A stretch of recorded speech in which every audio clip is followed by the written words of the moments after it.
లీలాదేవి అంటే సౌందర్య రాశి.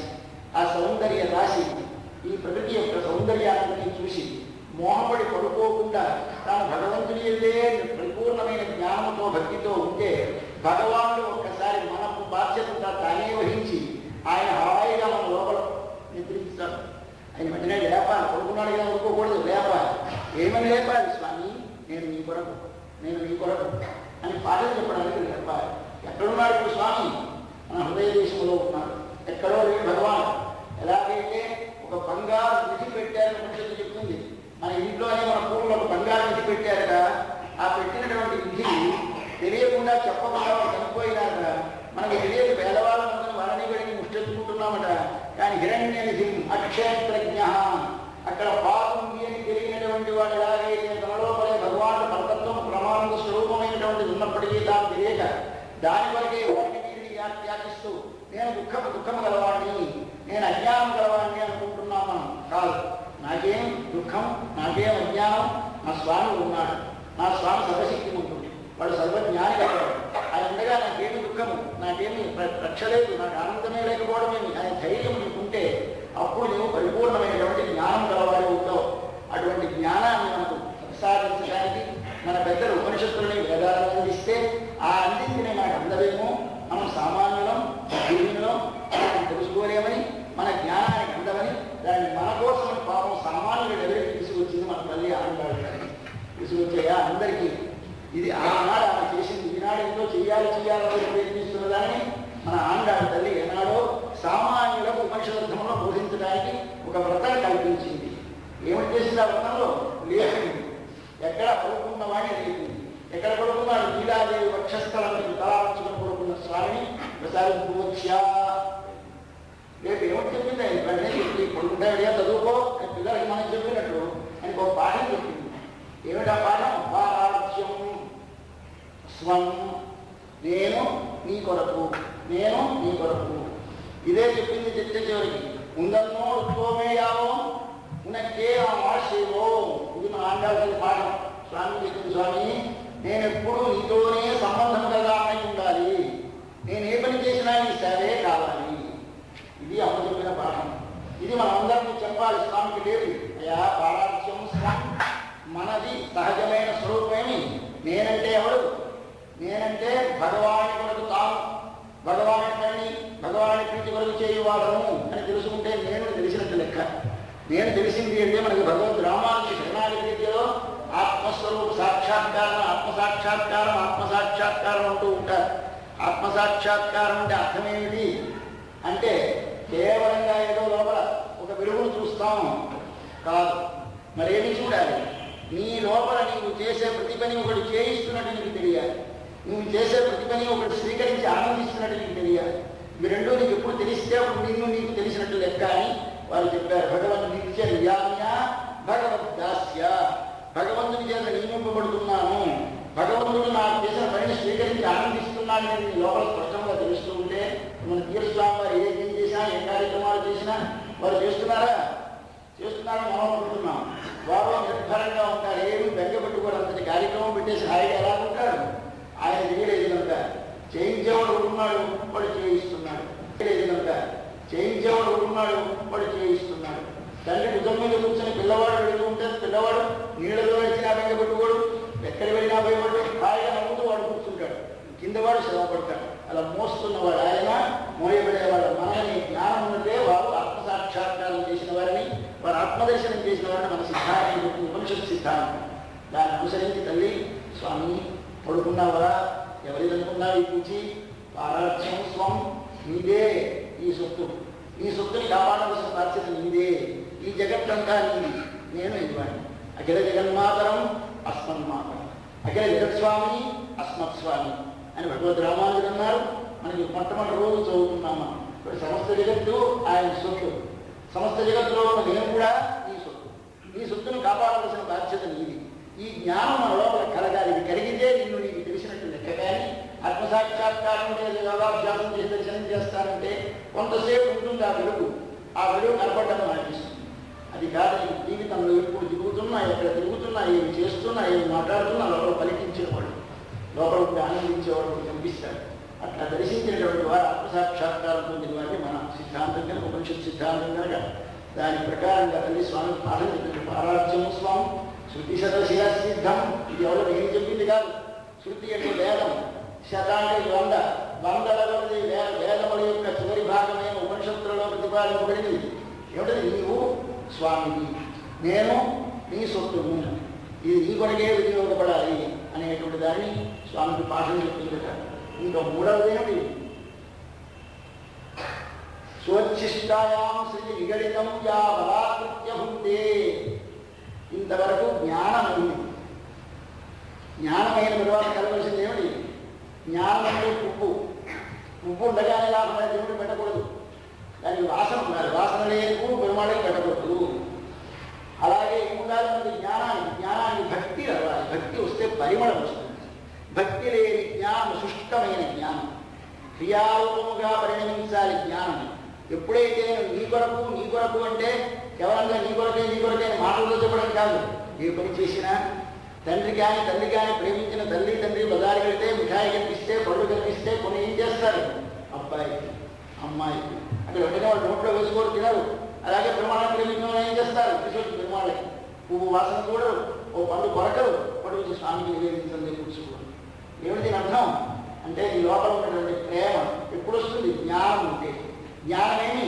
వాడికి చెందిన వాడను నేను, వాడు నా స్వామి అనే జ్ఞానం కలిగితే, ఆ జ్ఞానం పరిపక్వం అయితే పండితే, ఆ పండినటువంటి జ్ఞానం నుంచి భక్తి అనే వాసన పడుతుంది. ఈ భక్తి అనే వాసన రాగానేమో ఎక్కడ చెబుతున్నా వాడే జ్ఞాపకం ఇస్తూ ఉంటాడు. ఉద్యోగం చేస్తూ ఆఫీస్ పడిపోయినా తల్లికి కానీ తండ్రికి కానీ పిల్లలు జ్ఞాపకం ఉంటూనే ఉంటారు. దాన్ని మరిచిపోలేడు, లోపల ఉంటారు. దాన్ని ఎక్కడ మంచి వస్తువు కనిపించినా వాళ్ళు జ్ఞాపకం వస్తారు, కొంటాడు, వాళ్ళ కోసం తీసుకెళ్తాడు.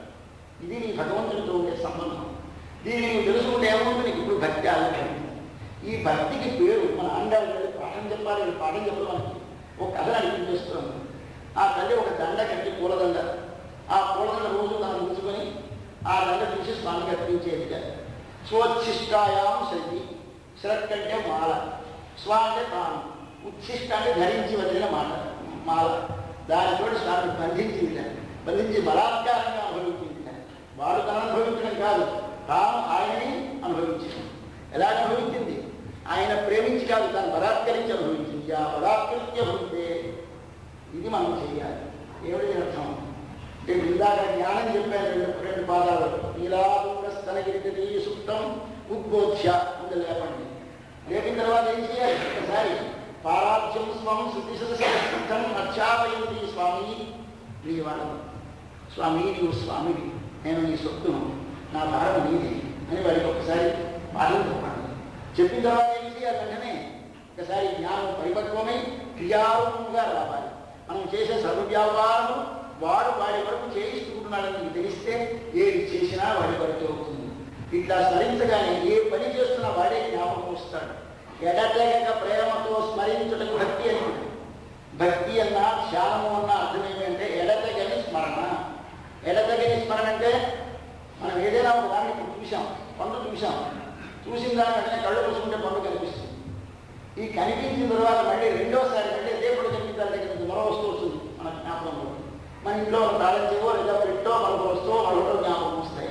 అలా ఇదే వరుసగా 2, 3, 4, 5, 6 స్మరణల్లో కానీ వరుసగా సాగితే దాని పేరు ధ్రువా స్మృతి అంటారు. దానినే భక్తి అంటారు. అది మామూలుగా లోకంలో ఉండి ఇతర వస్తువులను స్మరిస్తే దాని భక్తి అనరు. మరిదేమి? ప్రేమతో ఎడతెగక సర్వజగత్తుకి కారణమైన స్వామి అయిన సర్వేశ్వరుని తనకు వాడికి ఉన్న సంబంధం తెలిసి ప్రేమ కలిగి ప్రేమతో ఎడతెగక కానీ ఒకే ఆలోచన వారి విషయంలో మొత్తం 24 సెకండ్లు సాగితే దాని పేరు ధ్యానం. ఎంతో కాలం అక్కర్లేదు, 24 సెకండ్లు. అదేమిటంటే అంతగా చూస్తున్న ధ్యానం ఉండదు. ఆలోచించుకోవడం చూడండి, టైం పెట్టుకో చూస్తే 24 సెకండ్లు ఎంతసేపు పడుతుందో. ఎంతోసేపు ఉందండి, 1 నిమిషం మౌనం పాటించినట్టు ఉంటాం.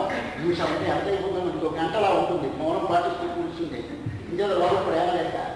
ప్రేమ ఉంటే ఎంతసేపు స్మరిస్తాం, ఎంతసేపు అయినా స్మరిస్తూనే ఉంటాం మనం ప్రేమించిన వారిని. అప్పుడు సమయం తెలుస్తుందా? తెలియదు. ఎందుకు తెలియదు? ప్రేమ చేత. అలాగే నీ ఒకే వస్తువుని స్మరించడానికి ఏముండాలి? ప్రేమ ఉండాలి. అప్పుడు ప్రీతిపూర్వకమైన ఎడతెగని స్మరణమునకు భక్తి అని. దీని పేరే ధ్యానం అని పేరు. ఈ ధ్యానం సాగుతుంది.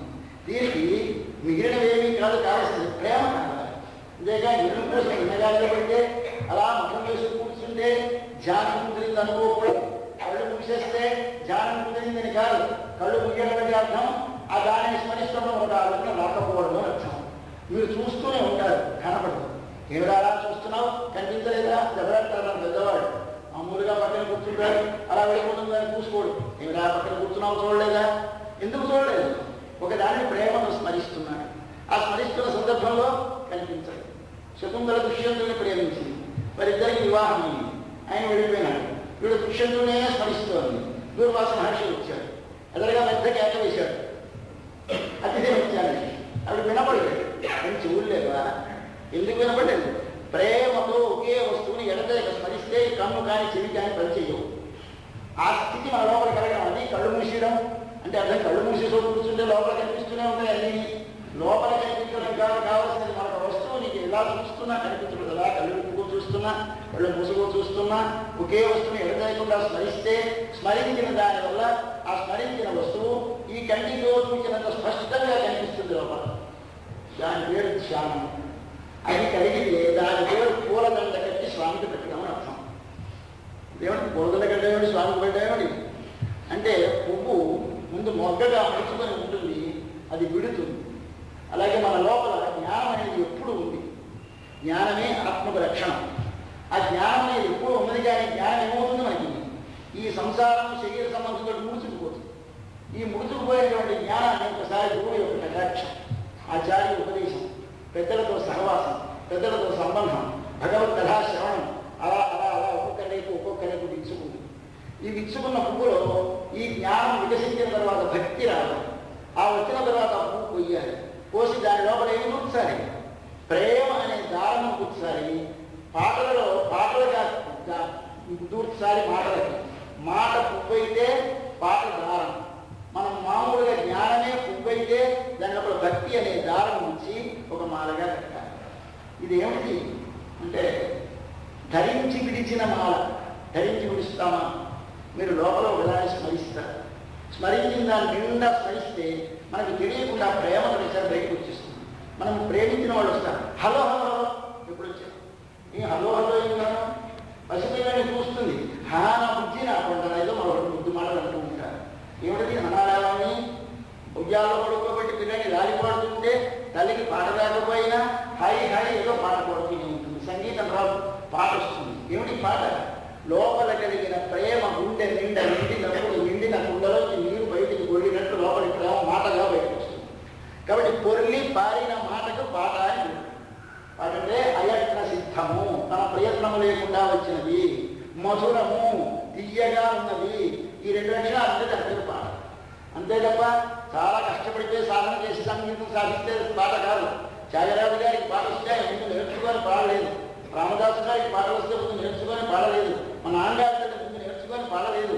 ఆ తల్లికి స్వామి ప్రేమ చేత మొదలు తెలియక పరవశమై లోపల ప్రేమించిన ప్రేమ ఒకసారి గుండె నిండినది లోపల ఆగక పొరిని బయటకు పారి బయటకు వచ్చినటువంటి ప్రేమ మాట రూపంలో వస్తే అదే పాట.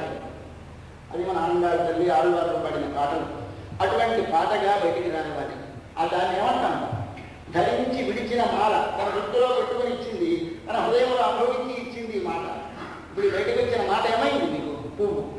ఈ మాటకి ఏమి కూర్చింది అంటే తన లోపల అనుభవించింది, అనుభవించిన దాన్ని బయటికి వదిలింది భగవంతుడికి అర్పించింది. ఇది మాల కట్టాలి. ఒక జ్ఞానం ఒక జ్ఞానం ఒక జ్ఞానం పరస్పరగా కొన్ని జ్ఞానాలు కొన్ని పువ్వులు అనుకోండి. ఈ పువ్వుల లోపల ప్రేమ అనే దారాన్ని కూర్చొని ఈ జ్ఞానములనే పువ్వుల లోపల ప్రేమ అనేటువంటి దారాన్ని తీసి ఎవరికి సమర్పించాలి? భగవంతునికే సమర్పించాలి. ఇన్ని పువ్వులు వేరువేరుగా వేరొకరికి కాదు, అన్ని పువ్వులు భగవంతుడికి సమర్పిస్తే దాని పేరు మాల. స్వామికి సమర్పించుట, దాన్ని అనుభవించి విడిచిన మాల సమర్పించుట. అది మన నాన్నగారు తల్లి చేసింది. అదేమిటండి? నిర్మాల్యం భగవంతుడికి మనం స్వీకరించాలి. కానీ మనం స్వామి నిర్మాల్యాన్ని స్వీకరించడం పోయి మన నిర్మాల్యాన్ని స్వామి పెడతామా? కొడలు తెలిసిన వారి మాట. కొడలు తెలియని వారికి తెలియదు. అరే ఎంగిరైపోయిందే ఈ మాట అంటే లోపల నాకు ముందే చూసిందే, ముందే అనుభవించిన అనుకుంటాడా? పాడే తల్లి కానీ పాడే ప్రేమ గలవాడు కానీ తను అనుభవించిన దాన్ని ఉడలు చేయకుండా పాడేస్తాడు. ఆ స్థితి మన లోపల కలిగితే మనకు పూలదండ కట్టడం ఉండదు. దీనికి మనకు ఆ రెండవ ప్రార్థన శ్లోకంలో పాడి కొడుతాళ్ళ రామాలి ఇన్నిషయాలు పాడి కొడుతాడు చూడి కొడుతాడు పూమాలి అంటారు రెండవ ప్రార్థన శ్లోకంలో. ఆంగాళ్ళ తల్లి 2 మాలలు కట్టించింది స్వామి. ఒకటి పా మాల, ఒకటి పూ మాల. పా మాల అంటే పా అంటే పాశురం అంటే పద్యము. పద్యములతో కట్టిన మాల ఒకటి. దానికి ఏమిటి లోపల పెట్టింది? దారం. ఇన్ని విషయాలు మధురమైన గానం అనే దారముతో గుచ్చినటువంటి పా మాటలు అనేటటువంటి మాలికను సమర్పించిందిగా ఇన్ని విషయాలు పాడి కొడుతాడు. పాడి ఇచ్చింది, చూడి ధరించి ఇచ్చింది. చూడి అంటే ధరించి, పాడి అంటే పాడి. చూడి ధరించి కొడుత ఇచ్చిన నాట్య దేవి కనుక చూడి కొడుత నాట్య అని పేరు. ఇదే సంస్కృతంలో అంటే ఆ ముక్త మాల్య ద. ఆ ముక్త తాను కాల్చి విడిచిన మాల్య పూలదండలను దా వసంగిరిది కనుక ఆమె పేరు ఆముక్త మాల్య ద. ఆమె ఇచ్చింది. కాబట్టి 3 పనులు చేసింది. ఒకటిది పడుకున్న స్వామిని లేపింది. ఎక్కడ హాయిగా పిల్లలతో కలిసి హాయిగా పడుకుంటే దుర్మార్గం లేపింది తల్లి. నీలా తుంగస్తనగిరి సుప్తం ఉద్బోధ్య కృష్ణం అంటే ఏం చెప్పింది? లేపి నేర్చుకో. ఏం నేర్చుకోవాలి? పారాధ్యం స్వం శృతి శతశిరసిద్ధం అధ్యాపయండి. స్వామి నేను నీ దానము, నీ కొరకు వినియోగపడదగిన దానము, నా కొరకు కాదు, నేను స్వతంత్రాలను కాను అని ఆయన మళ్ళీ నేర్పింది పాఠం. ఇది నేర్పిన తర్వాత ఏం చేసింది? ఎడతగిన ప్రేమగా మారి ఆ జ్ఞానం పరిణమించినటువంటి జ్ఞానం చేత ఒకటే వరుసగా స్వామినే స్మరిస్తూ ఉంటే తాను శరీరంతో చేష్టలు చేసిన, మనసుతో భావన చేసిన, మాటలతో మాటలైన కృష్ణ విషయం రూపంలో లేకుండా సాగితే ఆ సాగినటువంటి స్మరణ ఎడతేకి సాగడం చేత అది ఒక మాలగా తయారై ఇది లోపల అనుభవించింది. పైన అయితే వట్టి పువ్వు అయితే ధరించింది, భావం అయితే భావించింది, మనసులో భావించినటువంటి భావాన్ని స్వామి సమర్పించింది. ఇది మాల సమర్పించింది. వాడు పువ్వు మాల ధరించి వెళ్ళి సమర్పించింది. మాల పాడి సమర్పించింది. పాడి కొడుతాడు పామాలై కుమారై కొడి కొడుతాయి చెరువు అని తర్వాత నడుచుడు అని చెప్పు. మొదటి దాంట్లో భట్ల వారు అయ్యా ఇటువంటి స్వామి గోదా ఆమె గోదాలి. తస్యై నమః ఆమె నమస్కారం. ఇదం ఎన్ని మాటలు పెట్టాలండి? పెట్టకూడదు. ఒక్క మాట దండం పెట్టాలి. ఇన్ని మాటలు దండం పెట్టకూడదు. కానీ ఆయన భట్ల గారు విడిచిపోయినాడు. మొదలు తెలియదని ఇదం ఇదిగో ఎప్పుడంటాం? తొందరగా ఉంటుంది కలిగా ఉంది. ఆ వస్తువు వాడికి కనిపించాలని బెంగ. ఇదిగో చూడు ఇందుకు చూడు 2 మాటలు ఇదిగో చూడు అని ఒక మాట అంటే చాలదు. ఇదిగో చూడు అన్నట్టుగానే ఆళ్వారు భట్ల వారు కూడా చెప్తున్నారు. తల్లి ఇదం ఇదిగో ఏమిటిదిగో నమస్కారం. ఎన్ని మాట భూ అయ్యేవా మళ్ళీ నాకు ఉన్నంతగా నా ఆత్మ ఉన్నంతగా తల్లి నీకే నమస్కారం చేస్తూ ఇంకేదో మాకు చేసిన ఉపకారం అంతా మేము తెలుసుకోవాల్సిన ఉపనిషత్ రహస్యాన్ని సులభంగా కథలో చెప్పేసేవు. తల్లి నీలాగే వక్షస్థలం అయిపోతున్న స్వామిని మేల్కొల్పేవా? వెంటనే ఆ స్వామికి నేను నిదానయ్యాను పాఠం చెప్పేవా? ఆ స్వామికి నీవు ధరించి ఇచ్చిన మాల సమర్పించేవా? మా ఇంతకంటే ఉపనిషత్తులో ఏంటమ్మా? ఇదే బ్రహ్మరహస్యమైన అటువంటి దాన్ని మాకు అందించినటువంటి తల్లివైన నీకు గోదా తస్యై నమః ఇదం. ఆమె పేరు గోదా. గోదా అంటే తమిళ భాషలో ఉండే కో తై అని రాస్తారు. వాళ్ళ అక్షరాలు లేవు. కా నా అవే అక్షరాలు. ప్రతి వర్గజి మొదటి అక్షరం చివరి అక్షరం ఉంటాయి. కా ఘ ఘ నా 4 ఉంటే 5 ఉంటే వారికి కా నా చా నా టా నా తా నా పా మా ఉన్నాయి. ఈ పా అక్షరం రాస్తే తా అక్షరం రాస్తే మొదట రాస్తే తా పలుకుతారు, మధ్యలో రాస్తే దా పలుకుతారు. ఇప్పుడు కో మొదటిది కా పలికాం, రెండవ తై రాస్తారు. వాళ్ళు తై రాసి ఏమని పలుకుతారు? దై పలుకుతారు. కో తై అని రాస్తారు. పలికినప్పుడు కో దై అని పలుకుతారు. వాడు కోదై కోదై అంటే పూలదండ. వాడి పేరే పూలదండ. వారి నాన్నగారు విష్ణు చిత్తలో ఆయన వెనకటి జన్మలో మాలాకారుడు, కృష్ణావతారంలో మాలాకారుడు ఆయన ఉండేవాడు. ఆ మాలాకారుడు కులములు కట్టుకుంటుంటే కృష్ణ భగవానుడు మధుర వెళ్ళినప్పుడు మధురలో స్వామి ఈదంటే వెళ్తూ ఒక మాట ఉండవయ్యా ఈ పక్క సందులో ఒక మాట వెళ్ళొస్తానని ఆ మాలాకారుడికి వెళ్ళాడు. ఆయన కంసుడికి మాలలు కడుతున్నాడు. ఆ మాలలు నాకు ఇచ్చి అడిగాడు. సమర్పించేశాడు పరమానందంతుడికి. ఇప్పుడు నువ్వే ఆయన అంటాడు, ఆహా తండ్రి ఈ పొలందరూ పెట్టుకో అమ్మనే వారి ఇంటికి వచ్చావయ్యా ఉంటుంది.